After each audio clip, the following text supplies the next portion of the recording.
ഇന്നത്തെ നമ്മുടെ റെസിപ്പി ഒരു അടിപൊളി റെസിപ്പിയാണ് കേട്ടോ. ചപ്പാത്തിയുടെ കൂടെയൊക്കെ കഴിക്കാൻ വേണ്ടിയിട്ട് നല്ല ടേസ്റ്റിൽ പരിപ്പ് വെച്ചിട്ട് ചെയ്യാൻ പറ്റുന്ന ഒരു മഞ്ചൂരിയൻ റെസിപ്പിയാണ്. നിങ്ങൾക്ക് തീർച്ചയായിട്ടും ഇഷ്ടമാണെന്ന് വിചാരിക്കുന്നു.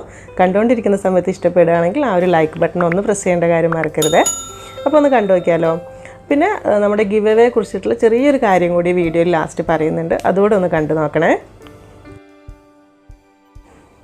അപ്പോൾ ആദ്യം ഇതിലേക്കായിട്ടൊരു 1 കപ്പ് കടലപ്പരിപ്പാണ് എടുത്തിട്ടുള്ളത്. നമ്മൾ സാധാരണ പരിപ്പ് വടിക്കൊക്കെ വേണ്ടി എടുക്കുന്ന അതേ പരിപ്പ് തന്നെയാണ്. 250 ml കപ്പിലാണ്, ഒരു 200 ഗ്രാം അളവിലുണ്ടാവും കേട്ടോ. ആദ്യം ഇത് നന്നായിട്ടൊന്ന് കഴുകി വൃത്തിയാക്കിയതിന് ശേഷം കുറച്ച് വെള്ളം ഒഴിച്ചിട്ട് ഒരു 3-4 മണിക്കൂർ ഒന്ന് കുതിർക്കാനായിട്ട് മാറ്റി വെക്കാം. അങ്ങനെ കുതിർത്തെടുത്തതിന് ശേഷമുള്ള പരിപ്പാണ് കേട്ടോ ഇത്. അപ്പോൾ ഇനി ഇത് നമുക്ക് മിക്സിയുടെ ചെറിയ ജാറിലിട്ടിട്ട് ഒന്നൊന്ന് അരച്ചെടുക്കണം. അരയ്ക്കാന്ന് പറയുമ്പോൾ ഒരുപാട് അരഞ്ഞ് പേസ്റ്റ് ആവേണ്ട, എന്നാൽ ചെറിയൊരു തരിതരിപ്പോട് കൂടിയിട്ട് ഈ ഒരു രീതിയിലൊന്ന് എല്ലാം ഒതുക്കിയെടുത്തിട്ടുണ്ട്. ഇതിങ്ങനെ അരച്ചെടുക്കുന്ന സമയത്ത് എല്ലാം കൂടെ ഒന്നിച്ചിട്ട് ചെയ്യേണ്ട കേട്ടോ. 2-3 പ്രാവശ്യമായിട്ട് ചെയ്തെടുത്താൽ മതി. പിന്നെ നമ്മൾ പരിപ്പ് വടയ്ക്ക് അരിയുന്നേക്കാൾ ഒരു ഇത്തിരി കൂടെ അരഞ്ഞോട്ടെ, കുഴപ്പമില്ല.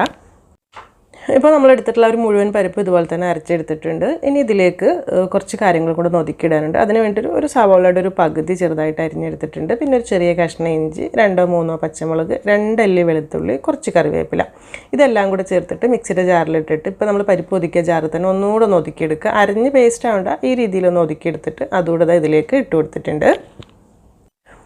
ഇതിലേക്ക് ഒരു ടീസ്പൂൺ ഉണക്കമുളക് ചതച്ചതുണ്ടെങ്കിൽ അത് ഇട്ട് കൊടുക്കാം. പിന്നെ പാകത്തിനുള്ള ഉപ്പ് ടേസ്റ്റ് നോക്കിയിട്ട് ഇട്ട് കൊടുക്കുക. അതിൻ്റെ കൂടെ തന്നെ ഒരു 1/4 ടീസ്പൂൺ കായപ്പൊടി ഇട്ട് കൊടുക്കുന്നുണ്ട്.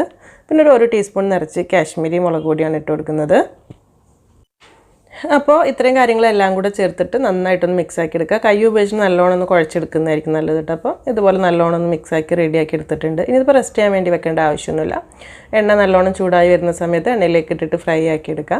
ഇടുന്ന സമയത്ത് നമ്മൾ പരിപ്പ് വട പോലെ വലുതാക്കിയിട്ടല്ല ഇടുന്നത്, ചെറുതാക്കിയിട്ടാണ് ഇടുന്നത്. അപ്പോൾ കുറച്ചുകൂടി ഒന്ന് ക്രിസ്പി ആയിട്ട് ഉള്ളിലൊക്കെ നല്ലോണം ഒന്ന് ക്രിസ്പി ആയിട്ട് വെന്ത് കിട്ടിക്കോളും. അപ്പോൾ ഇതുപോലെ കയ്യിലൊരു ഇത്തിരി എടുത്തിട്ട് ചെറുതായിട്ട് ഒന്നങ്ങ് പ്രസ് ചെയ്ത് കൊടുക്കുക. ബോൾ ഷേപ്പ് വേണമെങ്കിൽ അങ്ങനെ ആക്കാം, അല്ലെങ്കിൽ ഇതുപോലെ ഒന്ന് പ്രസ് ചെയ്തിട്ട് ഒന്നങ്ങ് ഇട്ട് കൊടുത്താൽ മതി കേട്ടോ. വട എണ്ണയിലേക്ക് ഇട്ട് കഴിഞ്ഞാൽ അപ്പോൾ തന്നെ ഇളക്കേണ്ട. അത്യാവശ്യം ഒന്ന് കളറൊക്കെ മാറി തുടങ്ങുന്ന സമയത്ത് ഒരു മീഡിയം ടു ഹൈ ഫ്ലെയിമിൽ ഇട്ടിട്ട് തന്നെ ഫ്രൈ ചെയ്തെടുക്കുക. പിന്നെ എപ്പോഴും ഇതിന് വേണ്ടി ചെയ്യുന്ന സമയത്ത് ഒരുപാട് വലുതാക്കി ഉണ്ടാക്കിയെടുത്തിട്ട് വേണമെങ്കിൽ ഇതിനേക്കാൾ ഒരു ഇത്തിരി കൂടെ ചെറുതാക്കി ഉണ്ടാക്കിയാലും കുഴപ്പമില്ല, അതായിരിക്കും നന്നായിരിക്കാം. അപ്പോൾ ഇതുപോലെ നല്ലോണം ഫ്രൈ ആയി വരുന്ന സമയത്ത് നമുക്ക് എണ്ണയിൽ നിന്ന് മാറ്റിയെടുക്കാം. ഇടയ്ക്ക് തിരിച്ചു മറിച്ചൊക്കെ ഇട്ട് കൊടുക്കേണ്ട കാര്യം മറക്കരുത്. നന്നായി ഫ്രൈ ആയിട്ടുണ്ട്, അപ്പോൾ ഇത് എണ്ണയിൽ നിന്ന് മാറ്റിയെടുക്കാം. എന്നിട്ട് ബാക്കിയുള്ളത് ഇതുപോലെ തന്നെ ഫ്രൈ ചെയ്തെടുക്കാം. ഇപ്പോൾ മുഴുവനും ഫ്രൈ ചെയ്തെടുത്തിട്ടുണ്ട്. അപ്പം ഈ ഒരു വട നമുക്കൊരു സൈഡിലേക്ക് മാറ്റി വെക്കാം. അടുത്തതിനൊരു പാൻ ചൂടാക്കിയിട്ട് അതിലേക്കൊരു 2-3 ടേബിൾ സ്പൂൺ നമ്മളിപ്പോൾ വട ഫ്രൈ ചെയ്ത ഓയിലുണ്ടല്ലോ അത് തന്നെ ഒഴിച്ചു കൊടുത്തിട്ടുണ്ട്. ഇതിലേക്ക് ആദ്യം ഒരു 3-4 അല്ലി വെളുത്തുള്ളി ഇതുപോലെ നീളത്തിൽ മുറിച്ചിട്ട് കൊടുക്കുന്നുണ്ട്. അതിൻ്റെ കൂടെ തന്നെ ഒരു 1 ടേബിൾ സ്പൂൺ ഇഞ്ചി നീളത്തിൽ മുറിച്ചതുകൂടി ഇട്ട് കൊടുക്കുന്നുണ്ട്. പിന്നെ ഒരു 2-3 പച്ചമുളക് ഇതുപോലെ മുറിച്ച് അതുകൂടി ഇട്ട് കൊടുത്തിട്ട് എല്ലാം കൂടെ നന്നായിട്ടൊന്നങ്ങ് ചെറുതായിട്ടൊന്ന് മൂപ്പിച്ചെടുക്കാം. ഇത് ചെറുതായിട്ടൊന്ന് മൂത്ത് വരുന്ന സമയത്തിന് ഇതിലേക്ക് നമ്മളൊരു മീഡിയം സൈസിൽ വരുന്ന ഒരു സവാള ഇതുപോലെ ഒന്ന് കൊത്തി എരിഞ്ഞിട്ട് ഇട്ട് കൊടുക്കുന്നുണ്ട്. നല്ല ചെറുതായിട്ടൊന്ന് കേട്ടോ. പിന്നെ നമ്മൾ വലുതിടുന്നുണ്ട്, എന്നാലും ഇതുണ്ടെങ്കിൽ കുറച്ചുകൂടി നന്നായിരിക്കും. എന്നിട്ട് ആദ്യം ഇത് നന്നായിട്ടൊന്ന് അങ്ങ് വഴറ്റിയെടുക്കുക. ഈ ഒരു സവാള അത്യാവശ്യം വഴന്നോട്ടെ കേട്ടോ. അപ്പോൾ ആ സമയത്ത് ഇതിലേക്ക് പാകത്തിനുള്ള കുറച്ച് ഉപ്പൂടി ഇട്ട് കൊടുക്കുന്നുണ്ട്. സവാള അത്യാവശ്യം ഒന്ന് വഴന്ന് വരുന്ന സമയത്ത് ഇതിലേക്ക് നമ്മൾ സ്പ്രിംഗ് ഓനിയൻ ഗ്രീൻ ഉണ്ടല്ലോ അതൊരു 3 ടേബിൾ സ്പൂൺ ചെറുതായി മുറിച്ചത് അതുകൂടി ഇട്ട് കൊടുത്തിട്ട് നന്നായിട്ടൊന്ന് അങ്ങ് വഴറ്റിയെടുക്കുക. രണ്ടും കൂടെ നല്ലോണം ഒന്ന് വഴന്ന് വന്നോട്ടെ. ഇപ്പോൾ സവാളയൊക്കെ ഈ ഒരു രീതിയിൽ നന്നായിട്ട് വഴന്ന് വന്നിട്ടുണ്ട്. ഇനി ഇതിലേക്ക് ഒരു 1/2 കപ്പ് ക്യാപ്സിക്കം ചെറുതായി മുറിച്ചത് ഇട്ട് കൊടുക്കുന്നുണ്ട്. 3/4 കപ്പിൻ്റെ അടുത്ത് വേണമെങ്കിൽ കുഴപ്പമൊന്നുമില്ല കേട്ടോ, കഴിക്കാൻ കൂടുതൽ ഇഷ്ടമുണ്ടെങ്കിൽ ഇട്ട് കൊടുക്കുക. പിന്നെ ക്യാപ്സിക്കം ഇതിലേക്ക് ചേർത്തിട്ട് ഒന്നങ്ങ് വഴറ്റിയാൽ മതി. ഇപ്പോൾ കുറേ സമയം വഴറ്റണ്ട കേട്ടോ, കാരണം നമ്മൾ സോസും കാര്യങ്ങളൊക്കെ ചേർത്ത് വഴറ്റുമ്പോഴേക്കും ഇത് ആകെ കുഴഞ്ഞു പോകും. അല്ലെങ്കിൽ ഇതുപോലെ ഒന്ന് വഴറ്റിയെടുക്കുക. എന്നിട്ട് ഇനി ഇതിലേക്ക് 1 ടീസ്പൂൺ കുരുമുളക് പൊടി ഇട്ട് കൊടുക്കുന്നുണ്ട് ഈ സമയത്ത്. പിന്നെ അതിൻ്റെ കൂടെ തന്നെ 1 ടീസ്പൂൺ കാശ്മീരി മുളക് പൊടിയാണ് ഇട്ട് കൊടുക്കുന്നത്, കുറച്ചുകൂടെ നല്ലൊരു കളർ കിട്ടാൻ വേണ്ടിയിട്ട്. എന്നിട്ട് ഇത് രണ്ടും കൂടെ ചേർത്തിട്ട് ഒന്നുകൂടെ അങ്ങ് വഴറ്റിയെടുക്കാം. ഒരു പച്ചമണം ഒന്ന് പോയിക്കോട്ടെ. ഇനി ഗ്യാസ് നന്നായിട്ടൊന്ന് കുറച്ച് വെക്കുക. നമുക്ക് സോസുകൾ ചേർക്കാനുണ്ട്, അല്ലെങ്കിൽ സോസുകളെല്ലാം കൂടി ഒരു ഇത്തിരി വെള്ളത്തിൽ മിക്സാക്കി ചേർത്താലും മതി, കാരണം കരിഞ്ഞു പോകരുത്. ആദ്യം ഇതിലേക്ക് ഒരു 2 ടേബിൾ സ്പൂൺ ടൊമാറ്റോ കെച്ചപ്പ് ഒഴിച്ചു കൊടുക്കുക. പിന്നെ ഒരു 2 ടേബിൾ സ്പൂൺ റെഡ് ചില്ലി സോസാണ് ഒഴിച്ചു കൊടുക്കുന്നത്. അതിൻ്റെ കൂടെ തന്നെ ഒരു 1 ടേബിൾ സ്പൂൺ സോയ സോസ് കൂടെ ഒഴിച്ചു കൊടുക്കുന്നുണ്ട്. പിന്നെ ഒരു 1/4 ടീസ്പൂൺ പഞ്ചസാര ഇട്ട് കൊടുക്കുക ഒരു ടേസ്റ്റ് ബാലൻസിന് വേണ്ടിയിട്ട്. അതിൻ്റെ കൂടെ തന്നെ ഒരു 1 ടീസ്പൂൺ വിനാഗിരി കൂടെ ഒഴിച്ചു കൊടുക്കുന്നുണ്ട്.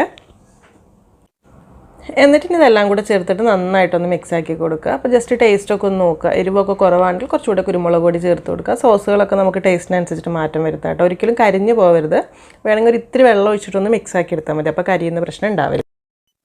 ഇനി ഈ ഒരു സമയത്ത് തന്നെ ഇതിലേക്കൊരു 1/2 കപ്പ് സവാള ഇതുപോലെ കുറച്ച് വലിയ പീസായിട്ട് നമ്മൾ ഇതളാക്കി എടുക്കൂലേ, ഇടയ്ക്ക് ഇങ്ങനെ കടിക്കാൻ വേണ്ടിയിട്ട് അതോടെ ഇട്ട് കൊടുക്കുന്നുണ്ട്. ഇത് ഒരുപാട് വഴന്നോടേണ്ട ആവശ്യമില്ല, ഇടയ്ക്ക് ഇങ്ങനെ കടിക്കാൻ കിട്ടാൻ വേണ്ടിയിട്ടാണ് കേട്ടോ. അപ്പോൾ അതോടെ ഒന്ന് മിക്സ് ആക്കി വെക്കുക. എന്നിട്ട് ഇനി ഒരു പാത്രത്തിലേക്ക് ഒരു 1/2 ടേബിൾ സ്പൂൺ കോൺഫ്ലോർ ഇട്ട് കൊടുക്കുക. അതിലേക്കൊരു 1/2 കപ്പ് വെള്ളവും കൂടെ ഒഴിച്ചു കൊടുത്തിട്ട് നന്നായിട്ടൊന്ന് മിക്സ് ആക്കി എടുക്കുക. നമുക്കൊരു ഇത്തിരി ഗ്രേവി ഒന്ന് ഇത്തിരി കട്ടിപ്പിൽ കിട്ടാൻ വേണ്ടിയിട്ടാണ് കേട്ടോ. എന്നിട്ട് ആ ഒരു മിക്സ് ഇതിലേക്ക് ഒഴിച്ചു കൊടുക്കുകയാണ് ചെയ്യുന്നത്. നന്നായിട്ട് മിക്സ് ആക്കി എടുക്കുക. പിന്നെ ഒരു കാര്യം, ഈ ഒരു കോൺഫ്ലോർ ചേർക്കുമ്പോൾ കുറച്ചുകൂടെ വെള്ളം വേണമെങ്കിൽ ഒഴിച്ചു കൊടുക്കണം കേട്ടോ. എന്താണെന്ന് വെച്ചാൽ അല്ലെങ്കിൽ കോൺഫ്ലോറിൻ്റെ ഒരു പച്ച ടേസ്റ്റ് ആയി പോകും. അപ്പോൾ കുറച്ചും കൂടി ഒരു 1/2 കപ്പും കൂടെ എക്സ്ട്രാ വെള്ളം ഒഴിച്ച് കൊടുത്തിട്ട് 2 മിനിറ്റ് ഒന്ന് തിളച്ച് കിട്ടുകയാണെങ്കിൽ ആ ഒരു പച്ച ടേസ്റ്റൊക്കെ അങ്ങ് മാറിക്കോളും. എന്തായാലും അത് ചെയ്യണേ. പിന്നെ ഗ്രേവി കൂടുതൽ വേണമെന്നുണ്ടെങ്കിൽ കുറച്ചുകൂടെ വെള്ളം കൂടുതൽ ഒഴിച്ചിട്ട് തിളപ്പിച്ചെടുക്കാം. ഈ സമയത്ത് ടേസ്റ്റ് നോക്കിയിട്ട് ഉപ്പ് കുറവാണെങ്കിൽ ഇത്തിരി ഉപ്പ് കൂടെ ഇട്ട് കൊടുത്തിട്ട് നന്നായിട്ടൊന്ന് മിക്സ് ആക്കി എടുക്കുന്നുണ്ട്. അപ്പോൾ ഇതുപോലെ ഒരു കോൺഫ്ലവറിൻ്റെ ഒരു പച്ച ടേസ്റ്റൊക്കെ കറക്റ്റ് മാറി കിട്ടുന്ന സമയത്ത് ഇനി നമ്മൾ ഫ്രൈ ചെയ്ത് മാറ്റി വെച്ചിട്ടുള്ള ഒരു വട ഉണ്ടല്ലോ, അത് മുഴുവനായിട്ട് ഇതിലേക്ക് ഇട്ട് കൊടുത്തിട്ട് നന്നായിട്ടങ്ങ് മിക്സ് ആക്കി എടുക്കുക. അപ്പോൾ ഇതിങ്ങനെ മിക്സ് ആക്കി എടുക്കുന്ന സമയത്ത് ഇത്തിരി ഗ്രേവിയോട് കൂടിയിട്ടുള്ള മഞ്ചൂരിയനാണ് ഇഷ്ടം എന്നുണ്ടെങ്കിൽ നമ്മൾ ആദ്യം കുറച്ച് വെള്ളം ഒഴിച്ച് കൊടുക്കണം തുടക്കത്തിൽ. കാരണം ഈ ഒരു പരിപ്പിലേക്ക് പെട്ടെന്ന് വെള്ളം അങ്ങ് വലിച്ചെടുക്കും. അല്ലെങ്കിൽ ഈ ഒരു രീതിയിൽ ഒരു ഇത്തിരി ഗ്രേവി ഇത്തിരി ഡ്രൈ ആയിട്ടിരിക്കുകയാണെങ്കിലും കുഴപ്പമൊന്നുമില്ല. ഇത് ചേർത്ത് കഴിഞ്ഞിട്ട് ഹൈ ഫ്ലെയിമിൽ നല്ലോണം അങ്ങ് മിക്സ് ആക്കി എടുത്താൽ മാത്രം മതി. കുറേ സമയത്ത് വഴറ്റിയെടുക്കേണ്ട ആവശ്യമൊന്നുമില്ല. എന്നിട്ട് ലാസ്റ്റ് ഇതിലേക്ക് കുറച്ച് സ്പ്രിംഗ് ഓണിയൻ ഗ്രീനോട് ഇട്ട് കൊടുത്ത് മിക്സാക്കി കഴിഞ്ഞാൽ നമുക്ക് ചൂടോടുകൂടി തന്നെ സെർവ് ചെയ്യാൻ വേണ്ടിയിട്ട് എടുക്കാം. അപ്പോൾ ഇത്രയുള്ള പരിപാടി. ഇതിങ്ങനെ ചൂടോടുകൂടി ഒരു പീസ് എടുത്ത് കഴിക്കുന്ന സമയത്ത് ശരിക്കും പറഞ്ഞാൽ പൊളി ടേസ്റ്റ് എന്ന് തന്നെ പറയാം കേട്ടോ. ഇതുവരെ ചെയ്യാത്തവരുണ്ടെങ്കിൽ തീർച്ചയായിട്ടും ഒന്ന് ചെയ്ത് നോക്കണം. കാരണം പരിപ്പ് വെച്ചിട്ട് ഇത്ര ടേസ്റ്റിൽ ചെയ്യാമെന്നുണ്ടെങ്കിൽ സംഭവം സിമ്പിൾ തന്നെയാണ്, പക്ഷേ സൂപ്പറുമാണ് കേട്ടോ. നിങ്ങൾക്ക് ഇഷ്ടമാവുമെന്ന് വിചാരിക്കുന്നു. ഇപ്പോൾ ഈ ഒരു വീഡിയോ കണ്ടുകൊണ്ടിരിക്കുന്ന സമയത്ത് നിങ്ങൾക്ക് ഇഷ്ടപ്പെടുകയാണെങ്കിൽ ആ ഒരു ലൈക്ക് ബട്ടൺ ഒന്ന് പ്രസ് ചെയ്യേണ്ട കാര്യം മറക്കരുത്. അതുപോലെ ഇതുവരെ നമ്മുടെ ചാനൽ സബ്സ്ക്രൈബ് ചെയ്യാത്തവരാണെങ്കിൽ അതുകൂടെ കേട്ടോ. ശരിക്കും നമ്മൾ എപ്പോഴും ചിക്കൻ മഞ്ചൂരിയനോ അല്ലെങ്കിൽ ഗോബി മഞ്ചൂരിയനൊക്കെ കൂടുതലായിട്ട് ഉണ്ടാക്കലുള്ളത്. അപ്പോൾ പരിപ്പോടെയൊക്കെ ഉണ്ടാക്കിയിട്ട് 2-3 എണ്ണമൊക്കെ ബാക്കി വരുമ്പോൾ ചെറിയ പീസാക്കി കട്ട് ചെയ്തിട്ട് ഇതുപോലെ വേണമെങ്കിൽ ട്രൈ ചെയ്യാം. ചപ്പാത്തിയുടെ കൂടെ കഴിക്കാൻ പറ്റുന്ന ഒരു ബെസ്റ്റ് കോമ്പിനേഷൻ റെസിപ്പി തന്നെയാണ്. വെറുതെ കഴിക്കാനും നല്ല ടേസ്റ്റ് ഉണ്ട്. അപ്പോൾ ഇഷ്ടമായി എന്ന് വിചാരിക്കുന്നു. ചെയ്ത് നോക്കുന്നുണ്ടെങ്കിൽ ഫീഡ്ബാക്കൊക്കെ അറിയിക്കുക. പിന്നെ എന്തായാലും എന്നത്തെയും പോലെ തന്നെ നല്ല റെസിപ്പീസായിട്ട് നമുക്ക് പുതിയ വീഡിയോയിൽ കാണാം. Thank you. പിന്നെ ഒരു കാര്യം കൂടി കേട്ടോ, നമ്മുടെ ഗിവ് അവേ കുറിച്ചാണ്. ഗിവ് അവേ റിസൾട്ടൊക്കെ അനൗൺസ് ചെയ്തിട്ടുണ്ടായിരുന്നു. 5 വിന്നേഴ്സ് ആയിരുന്നു ഉണ്ടായിട്ടുണ്ടായിരുന്നത്. അപ്പോൾ 4 ആളുകൾ ഇപ്പോൾ നമ്മളായിട്ട് കോൺടാക്ട് ചെയ്തിട്ടുണ്ട്. ഒരാൾ ഇതുവരെ കോൺടാക്ട് ചെയ്തിട്ടില്ല കേട്ടോ. അപ്പോൾ അതുകൊണ്ട് നമ്മൾ ഒന്നുകൂടെ ഒരു ഗിവ് അവേ ചെയ്യാണ് ആ ഒരു പ്രൈസിന് വേണ്ടിയിട്ട്. അപ്പോൾ നിങ്ങൾ ചെയ്യേണ്ട ഇത്ര മാത്രമേ ഉള്ളൂ. ഈ ഒരു റെസിപ്പി മുഴുവനായിട്ട് കണ്ട് ലൈക്കൊക്കെ ചെയ്ത ശേഷം കമൻറ്റ് ബോക്സിൽ വന്നിട്ട് #ൽ FADWAS KITCHEN എന്നൊന്ന് കമൻറ്റ് ചെയ്താൽ മതി കേട്ടോ. അപ്പോൾ നമുക്ക് അടുത്ത ദിവസം തന്നെ ആ ഒരു വിന്നറെ കൂടെ അനൗൺസ് ചെയ്യാം. താല്പര്യമുള്ളവർ മറക്കരുതേ.